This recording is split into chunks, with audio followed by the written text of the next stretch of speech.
Buenos días. Hola, hola. Sí, sí, te escucho.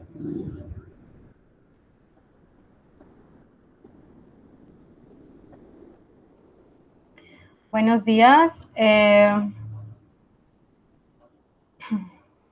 Nunca había tenido antes sesión virtual con este grupo. Creo que apenas inician su curso. Entonces, bueno, me presento. Mi nombre es Vanessa Fermán Domínguez. Yo soy psicóloga de profesión y voy a estar trabajando con ustedes en esta asignatura de psicología y retos nutricionales. Me parece que todavía no están con acceso a la plataforma en el curso, pero bueno, de cualquier forma voy a dejar esta sesión grabada para subirla en cuanto ya se tengan los accesos en la plataforma y pueda quedar ahí para referencia o consulta, porque bueno, vamos a estar hablando de nuestro primer tema en el de nuestro primer tema de la materia. Entonces, bueno, antes de pasar a ese primer tema, me gustaría resumir un poco qué es psicología y retos nutricionales.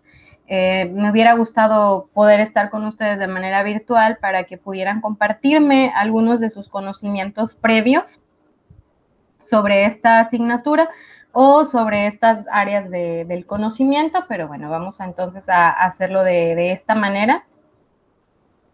Y la psicología y la nutrición realmente tienen una relación bastante importante.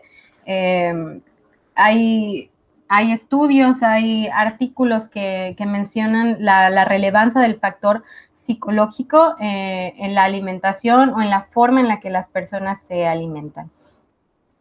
De igual forma, desde el punto de vista de la psicología, podemos abordar la evolución del ciclo vital del ser humano y cómo a través de todas sus etapas la nutrición juega también un papel determinante para el desarrollo óptimo de estas etapas.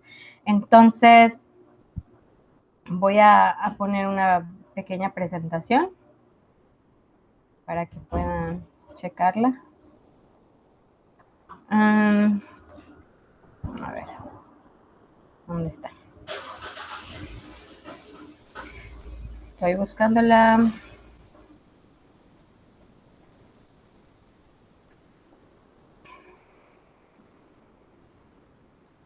Ok, bueno. Hablamos de psicología y retos nutricionales y vamos a referir a cuál es el objetivo de esta relación entre la psicología y los retos nutricionales. Y el objetivo de estudio dentro de esta asignatura es la relación que hay entre el desarrollo psicológico con el estado nutricional, ¿sí? Desde la etapa infantil hasta la vejez. Ese sería el objetivo central de nuestra asignatura, estudiar esa relación que hay a lo largo de todas esas etapas, como ya mencioné. Entonces, bueno, dicho esto, vamos a continuar con nuestro primer tema, que sería el estudio del desarrollo infantil. Entonces,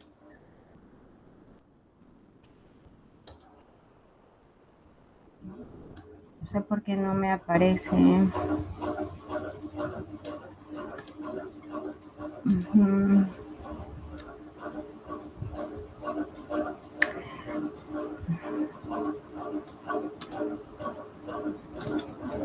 A ver, voy a hacer una pausa. Y mejor les voy a compartir toda la pantalla porque no me aparece la ventana que les quiero compartir. Por alguna razón. No.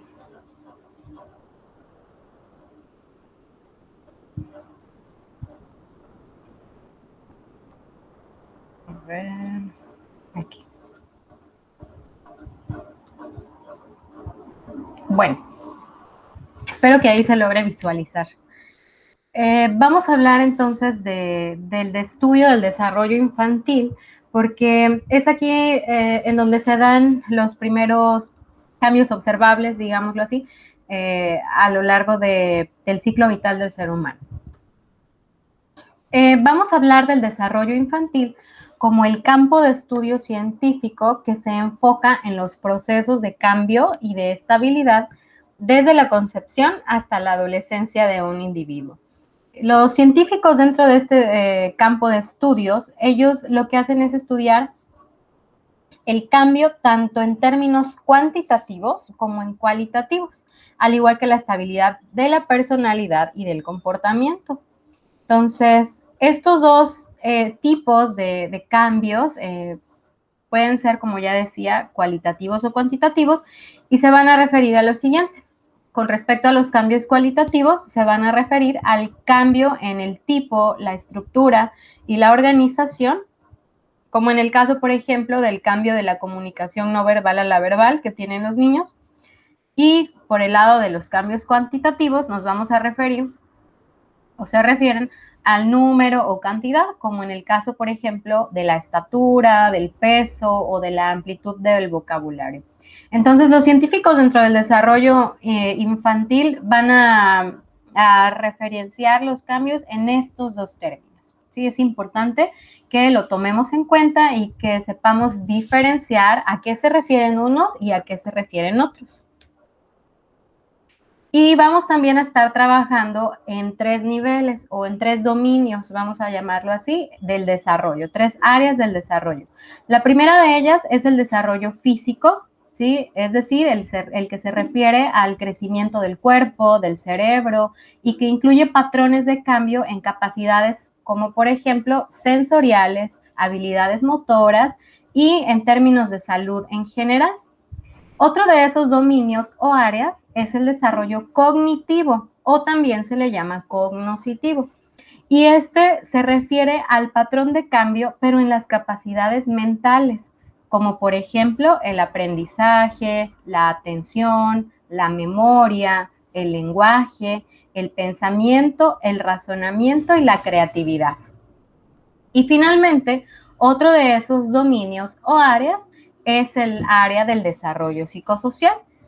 Y con este hacemos referencia al patrón de cambio en las emociones, en la personalidad y en las relaciones sociales.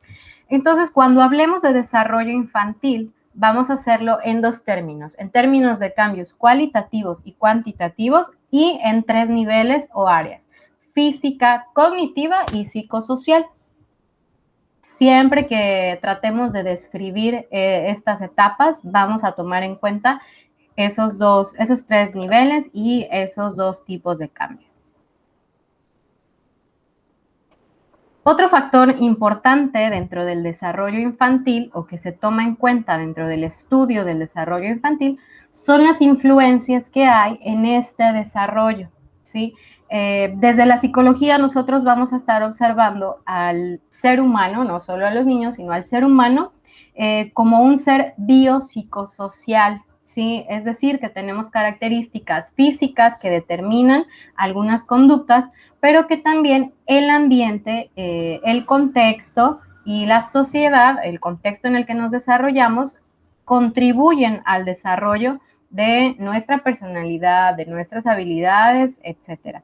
Entonces, dentro del desarrollo infantil hay 3 influencias principales que determinan el desarrollo de un niño, ¿sí? En este caso vamos a estar hablando de la herencia y con herencia nos estamos refiriendo a factores genéticos, ¿sí? A factores predisponentes, a características con las cuales ese niño o esa niña ya nació. Por otro lado, nos vamos a estar hablando también del factor ambiental, ¿sí? Es decir, el lugar físico en donde este niño está creciendo o se está desarrollando. Y finalmente la maduración, es decir, el ritmo al cual este niño va creciendo o los cambios físicos se van dando. Estos son variables, ¿sí? Entonces, la combinación de estos 3 nos van a dar como resultado el desarrollo de un niño. No todos los niños obviamente tienen la misma herencia, no todos los niños se desarrollan en el mismo ambiente y no todos los niños tienen el mismo ritmo de crecimiento o maduración. Es por eso que gracias a estos 3 factores el desarrollo puede variar. Dentro del estudio del desarrollo infantil hay diferentes perspectivas teóricas, ¿sí? Son un conjunto de ideas o principios desde los cuales se aborda este fenómeno del desarrollo infantil. Dentro de estas perspectivas, bueno, hay teorías. Entonces, todas estas nos sirven para describir unos y otros cambios. No existe como que una teoría o una perspectiva con la cual podamos decir, esta es la que se debe usar, esta es la buena. Realmente la psicología es una disciplina ecléctica. ¿A qué me refiero con ecléctica? Que toma de diferentes corrientes o de diferentes perspectivas lo que le es funcional y lo aplica en distintos casos, ¿sí? Por eso es que estas perspectivas teóricas, algunas, bueno, siguen en uso, porque cada una aborda el problema desde una perspectiva diferente y con un objetivo diferente. Entonces, dependiendo de lo que queramos estudiar o describir sobre el desarrollo infantil, podemos hacer uso de una u otra teoría o bien de una combinación. Entonces, vamos a hablar de los principios básicos de cada una de estas perspectivas teóricas. Vamos a hablar de quiénes son sus principales representantes y vamos a hablar también de cómo aborda cada una de ellas el desarrollo infantil, cómo se acerca a este que es su objeto de estudio. En primer lugar, vamos a hablar de la teoría psicodinámica o psicoanalítica. Esta teoría fue formulada por Sigmund Freud. Él explicaba que el desarrollo de los niños se daba en términos de impulsos y motivaciones inconscientes e intrínsecas. Este señor fue médico, entonces las bases de esta teoría tenían como esa tendencia, ¿no? Bases médicas o determinantes genéticos, por ejemplo. En esta teoría se partía de la idea de que cada etapa del desarrollo estaba marcada por el deseo y la satisfacción de determinados deseos inconscientes relativos a una determinada función biológica. Y formuló 4 etapas del desarrollo infantil: la oral, la anal, la fálica y la genital. Más adelante ahorita vamos a hablar un poquito de ellas. Decía también que el desarrollo normal estaba determinado por la capacidad que tenía el niño de ir avanzando a través de todas estas etapas sin que se produjera algún estancamiento o alguna fijación en alguna de ellas. Y que se podía mantener un equilibrio de las 3 instancias propias de la personalidad, que también él las formuló. En este caso eran el ello, el yo y el superyo. Él gracias a investigaciones que empezó a hacer con sus pacientes, sobre todo de tipo pues descriptivas, llegó a la conclusión de que el aparato mental, el aparato mental del individuo se componía de una estructura de 3 entidades, por llamarlo así. Una de esas entidades era el ello o la búsqueda del placer. Otra de esas entidades era el yo, o el principio de realidad, la conciencia de la realidad. Y otra de esas estructuras era el superyo, o sea, la conciencia como de lo que se debe hacer y lo que no se debe hacer, la conciencia social de las normas. Y él decía que de este aparato psíquico debía estar en equilibrio para que entonces el individuo no tuviera ningún problema mental. Esta teoría fue muy revolucionaria para su época, porque en esas épocas pues nadie hablaba de estas cuestiones. Así como también él, por ejemplo, le dio una connotación sexual a las etapas por la cual atravesaban los niños, ya que decía que la sexualidad se desarrollaba desde muy, muy tempranas edades y que era a través de estas etapas que el niño iba atravesando, entonces se iba desarrollando su personalidad. Entonces, imagínense, para la época victoriana en la que surgió esta teoría, en la que él la formuló, pues sí era revolucionario hablar de esos temas. Hasta hace unas décadas, esta teoría seguía estando vigente. No es que ahora no lo esté, pero sí ha ido perdiendo un poco de terreno, ya que no hay forma científica o no hay un respaldo científico sólido que pueda dar respaldo a estas teorías. No hay realmente un estado científico sólido que pueda hacer frente a las críticas que esta teoría ha recibido. Si no hay manera de comprobar que en efecto nuestro aparato psíquico o nuestra mente se compone de esas tres estructuras. No hay forma de manera científica de comprobar eso. Entonces, es por ello que ha ido perdiendo terreno y también gracias al auge y al avance de la ciencia, sobre todo en lo que tiene que ver en imagenología, en estudios de imagen, de mapeos mentales, de resonancias, etcétera, que, bueno, hay otras teorías que ahora tienen más auge, ¿no? Entonces, esta ya ha sido un poco dejada de lado. Pero en algunas cuestiones sigue vigente. Hay algunos profesionales que aún tienen bases de su práctica en esta teoría. Entonces, es cuestionable, sí lo es, pero se sigue dando.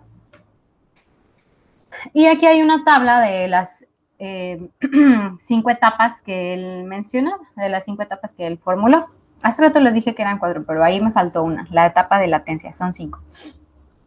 Bien, entonces, él mencionaba que había una primera etapa, etapa psicosexual, que su periodo evolutivo era desde el nacimiento hasta casi un año, y en la cual el niño conocía el mundo, por decirlo así, a través de la oralidad, ¿sí? A través de la succión del pecho de su madre, y que la no satisfacción de esto podía desarrollar hábitos tales como morderse las uñas, morder objetos, fumar, beber alcohol, etcétera. Entonces, era, como repito, era una teoría. Entonces, él decía que si estos deseos de succión no eran satisfechos durante esta etapa, el niño posteriormente podía presentar estos problemas. Por otro lado, también hablaba después de esta etapa de una etapa anal, la cual se relacionaba con el control de los esfínteres, ¿sí? O con aprender a ir a hacer las necesidades fisiológicas de la excreción, aprender de manera sana a realizarlo, y que la no satisfacción se podía expresar posteriormente en la adultez con el desarrollo de una compulsión por la limpieza, entonces, junto con otras cuestiones, ¿no? Entonces, como mencionaba, pues no hay forma científica de comprobar esto, pero bueno, es parte de la historia del desarrollo infantil y de cómo en unos inicios se hizo el intento por empezar a describir qué era lo que ocurría con el individuo durante estas etapas. Posterior a la etapa anal, hablaba de la etapa fálica de los 3 a los 6 años, y en la cual el niño se relacionaba pues con sus genitales de manera directa, es decir, con la manipulación de los mismos, como empezar la exploración, empezar a conocerlos, y que aparecían el complejo de Edipo y el complejo de Electra, en los cuales no voy a profundizar ahora porque son bastante extensos, y ahorita lo que me interesa más es que conozcan a grandes rasgos como los 5 puntos de vista sobre el desarrollo infantil, pero tienen que ver con fantasías sexuales, ya sea con el padre o con la madre. Entonces, imagínense si esto no fue revolucionario para su época. Y después de esta etapa, en la etapa de los 6 a los 11 años, él hablaba de una etapa de latencia en la cual desaparecían estos impulsos sexuales y la parte psíquica del super yo o de la conciencia social se hacía más fuerte y se consolidaba, con lo que aparecían los valores sociales o el aprendizaje de estos valores. Y finalmente hablaba de una etapa genital durante la adolescencia, donde los cambios biológicos en la pubertad pues daban pie a que reaparecieran los impulsos sexuales. Hacia el término de la adolescencia ya la sexualidad se integraba hacia una sexualidad adulta. Entonces, a ver, creo que alguien entró. Voy a poner un poco pausa aquí y voy a checar. A ver.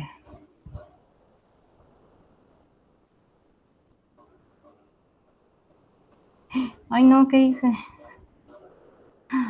Uh-oh.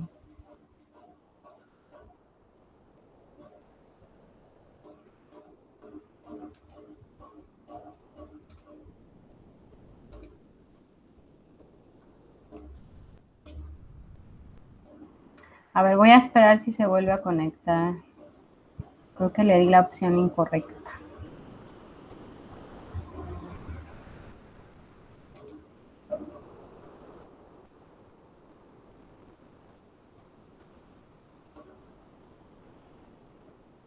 A ver. Bueno, voy a continuar con la explicación y ya si ahorita se vuelve a conectar el usuario, ojalá que sí, pues lo vuelvo a agregar.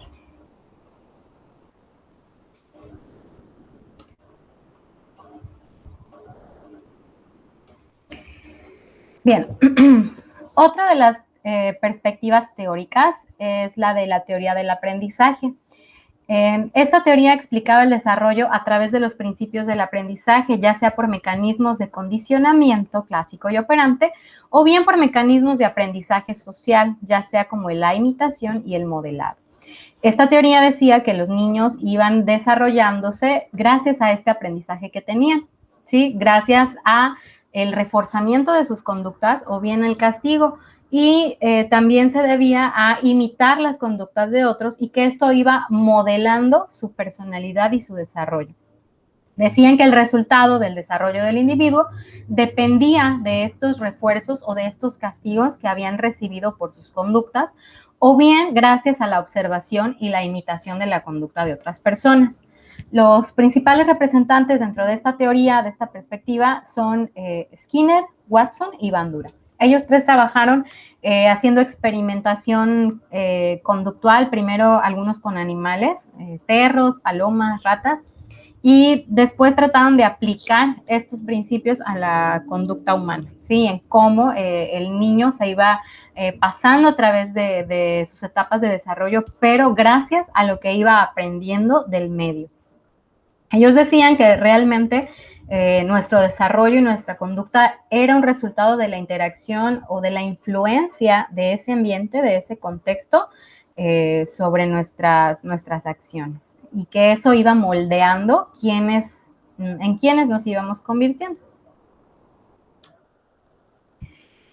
Existe otra perspectiva teórica que es la teoría cognitiva. Esta teoría cognitiva, sus dos grandes representantes son Jean Piaget y Lev Vygotsky. Ellos intentaban explicar el desarrollo, pero desde el punto de vista de los procesos intelectuales o cognitivos del individuo. Ellos decían que el desarrollo del niño iba avanzando, pero como un resultado de la evolución de su capacidad de pensar o bien de sus procesos mentales, y que eran estos los que iban dando pie a las diferentes etapas del desarrollo. Las premisas básicas de esta teoría se centran en la descripción de una serie de estados evolutivos o de etapas de evolución, las cuales estaban determinadas por mecanismos innatos, es decir, provenientes de la genética del individuo, de su funcionamiento cerebral y en las interacciones sociales con adultos significativos para el niño. De esto hablaba mucho más bien Vygotsky. Piaget hacía mucho hincapié en las habilidades que el niño iba adquiriendo a través de diferentes etapas, sobre todo habilidades de tipo de procesos mentales, habilidades cognitivas. Y Vygotsky hablaba más de una interacción entre pares. Él decía que el niño se iba desarrollando gracias a la interacción que iba teniendo, tanto entre pares, o sea, niños, o bien con adultos que eran significativos para él, como sus profesores, sus padres, entre otros, ¿no? Adultos con los que pudiera convivir, y que era esta interacción lo que iba dando pie al desarrollo del niño. Dentro de la teoría cognitiva, según Piaget, él mencionaba 4 etapas, ¿sí?, fundamentales en el desarrollo de los niños. Una primera etapa, que era la etapa sensoriomotriz, que iba de los 0 a los 2 años, y en la cual la coordinación de la información era meramente sensorial, es decir, que el niño iba conociendo y aprendiendo a través de sus sentidos y las respuestas motoras a estos estímulos, y también en el desarrollo de la permanencia del objeto, de objetos que él podía observar. Sí, que si lo escondían, él sabía que el objeto seguía existiendo. Entonces, menciona estos dos puntos como los más característicos dentro de esta primera etapa. Después de esa etapa, venía la etapa preoperacional, que iba de los 2 a los 7 años, y en la cual se desarrollaba el pensamiento simbólico y el egocentrismo. Él decía que todos estos conocimientos que el niño iba adquiriendo se iban como apilando, ¿sí? Como en una torre, vamos a llamarlo así, cuya base era la etapa sensoriomotriz. Una vez que el niño tenía dominados estos conocimientos y bien aprendidos, se añadían otros que se interrelacionaban con esos, y de esta manera se iba construyendo todo lo que el niño conocía, sabía y aprendía, y que esto daba pie a su desarrollo. Después de la etapa preoperacional, venía la etapa de las operaciones concretas, misma que se desarrollaba de los 7 a los 11 años. Él decía que en esta etapa las operaciones mentales se aplicaban a eventos concretos y había ya una clasificación jerárquica de la información. Es decir, el niño empezaba a categorizar datos, a categorizar conceptos. Toda la información que le llegaba del medio la podía ir categorizando de manera jerárquica. Y finalmente la etapa de las operaciones formales, en la cual las operaciones mentales ya se aplicaban, pero no a eventos concretos, sino a ideas abstractas, es decir, muchísimo más complejas. Y surgía el pensamiento lógico y ordenado. Por otro lado, dentro de esta misma teoría cognitiva, Vygotsky, su principal aporte, vamos a decirlo así, fue el concepto que él llamó zona de desarrollo próximo.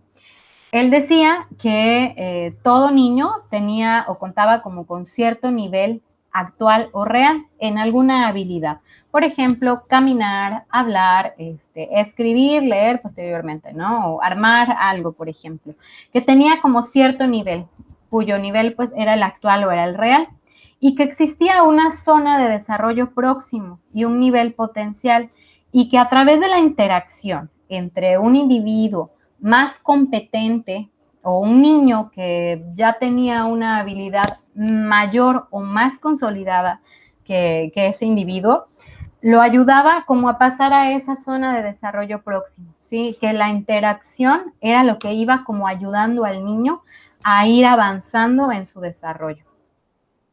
Por ejemplo, en una guardería, ¿no? Vemos que puede haber un niño que ya camina y otro que apenas está a punto de caminar, es decir, está a punto de llegar a su zona de desarrollo próximo, y ese niño que ya camina, que es más competente en esa habilidad, puede estimular por medio de la interacción con ese niño a que el niño que aún no camina alcance ese potencial o logre esa habilidad por medio de la interacción entre ambos, ¿sí? Entonces, este fue como el concepto más importante que Lev Vygotsky aportó dentro de la teoría cognitiva del desarrollo infantil. Bien, vamos a pasar ahora a la teoría humanista. Esta teoría parte de las cualidades únicas que cada individuo tiene y que esto explica el desarrollo humano. Sí, es decir, que el desarrollo responde propiamente a las cualidades únicas que cada persona tiene. Y menciona también que hay una importancia muy especial en las motivaciones intrínsecas del individuo, ¿sí? Porque estas van a determinar su conducta y su evolución. Con motivaciones intrínsecas me refiero a motivaciones internas, motivaciones propias, motivaciones que no vienen del exterior, de otra persona o de otro estímulo, sino que viene de uno mismo. Y sus principales representantes son Carl Rogers y Abraham Maslow. Abraham Maslow, su principal aportación dentro de esta teoría fue la pirámide de necesidades que él formuló, la cual, si bien fue formulada para el desarrollo en general de los humanos, pero se puede adaptar al desarrollo infantil. Sí, él mencionaba que eran nuestras necesidades lo que nos motivaban a actuar de cierta o tal manera. Entonces, él desarrolló como este esquema piramidal en el cual en la base de la pirámide estaban nuestras necesidades físicas y psicológicas, como por ejemplo comer, dormir, descansar, por ejemplo, alimentarnos en general. Él decía que lo primero o algo muy primitivo que nos motivaba a actuar era eso, el hambre, la sed, la necesidad de descanso, la necesidad de hacer nuestras necesidades fisiológicas de excreción. Que una vez cubiertas estas necesidades, podíamos pasar a un siguiente nivel en la pirámide, en la cual se encontraban las necesidades de seguridad. Es decir, de contar con una casa donde vivir, de contar con la manera de satisfacer nuestras necesidades primarias, de comida, si se es adulto, bueno, de un empleo o de tener una forma de subsistencia. Y que una vez resueltas estas necesidades, podíamos pasar al nivel siguiente, que tenía que ver con las relaciones sociales, ¿sí? Que era esto lo que iba motivándonos a desarrollarnos y a actuar en consecuencia. Después de este nivel, seguía el nivel de la autoestima y el reconocimiento, que en este nivel de la pirámide lo que buscábamos era eso, ser reconocidos por los demás y fortalecer nuestro autoconcepto, para finalmente llegar a la punta de la pirámide en la cual estaban las necesidades de autorrealización. O sea, bueno, en términos más coloquiales, pues como los sueños que uno pudiera tener o los objetivos personales. Entonces, él mencionaba que esto podía aplicarse también a los niños, que los niños a lo largo de su desarrollo iban actuando para satisfacer todas estas necesidades en distintos niveles. Bien. Y ahora vamos a pasar a la perspectiva evolutiva o psicobiológica. Esta perspectiva aplica los principios de la teoría de Darwin a la conducta individual, la teoría pues, de la evolución. Se centra en las bases evolutivas y biológicas de la conducta y estudia principalmente las conductas adaptativas a distintas edades, así como las estrategias de crianza infantil.